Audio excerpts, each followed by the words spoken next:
Hello viewers, আসসালামু আলাইকুম। কি অবস্থা সবার? কেমন আছেন সবাই? ঈদের পর এই প্রথম একটা ভয়েস দেয়া ভিডিও আপলোড করলাম। আসলে এই ভিডিওটা অনেক আগের, কিন্তু আপলোড করা হয়নি। আর ইদানিং ভিডিও করার তেমন একটা সময় পাই না। আপনারা তো জানেন অনেকেই আমি নতুন একটা প্রফেশনে যাচ্ছি, যার কারণে ওই দিকে একটু বেশি ফোকাস করতে হয়। জাস্ট এখানে কেক বানাই, কেক বানানোর পরে বাকি সময়টুকু আমি অন্য কাজে লাগাই।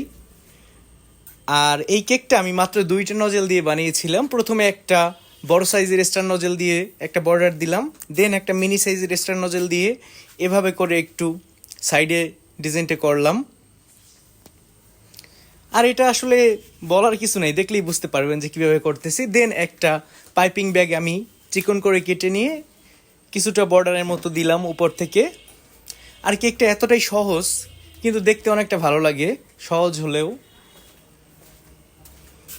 আর আপনাদের ঈদ কেমন কাটলো সবার অবশ্যই জানাবেন। আমার আলহামদুলিল্লাহ ভালোই কাটছে, কারণ ঈদ হচ্ছে এমন একটা সময় যেখানে সকল ছোটবেলার বন্ধু বান্ধব, বড় ভাই সবাই নিজের এলাকাতে ছুটিতে আসে। মানে ঈদের পরবর্তী 7 দিনও মনে হয় যে আমার কাছে ঈদ কাটতেছে এমন, কারণ ছোটবেলা সবাই যখন একসাথে থাকি এখানে ওখানে ঘুরতে যাওয়া, যার কারণে ঈদ কোরবানিতে আমি কাজের সময়টা খুবই অল্প দেই, লাইফটাকে এনজয় করি বেশি আসলে। তারপর উপর থেকেও সেম একটা বর্ডার দিয়ে নিলাম। আর আগামী 10 তারিখ থেকে আমার প্রপারভাবে আমার নতুন একটা প্রফেশন এখানে মুভ করতে হবে, যার কারণে ভিডিও তেমন একটা করা হবে না, জাস্ট কেক বানাবো ওই এতটুকুই।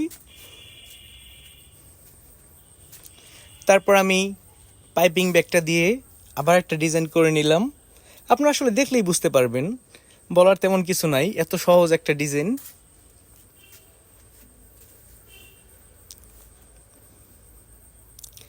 আর আমার কাছে সিম্পল কেকগুলো দেখতে একটু বেশি ভালো লাগে, আর কেকটা বানাতেও বেশি সময় লাগে না। এটা বানাতে অবশ্য মোটামুটি ভালোই সময় লাগছে। দেন আমি সুইট বল বসিয়ে দিলাম ফাঁকে ফাঁকে মাঝখান থেকে, সাদা যে ডিজাইনটা করেছি ওটার উপরে, দেখতে তাহলে আরো একটু আকর্ষণীয় লাগবে।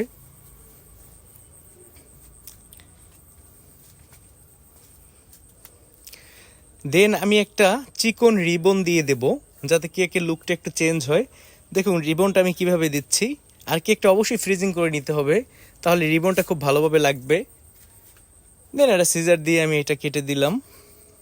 তারপর কিছু রিবন দিয়ে আমি বো বানিয়ে নিলাম। এমন আমি 3টা দেব, এটা একটু মোটা সাইজের রিবন দিয়ে বানিয়েছি।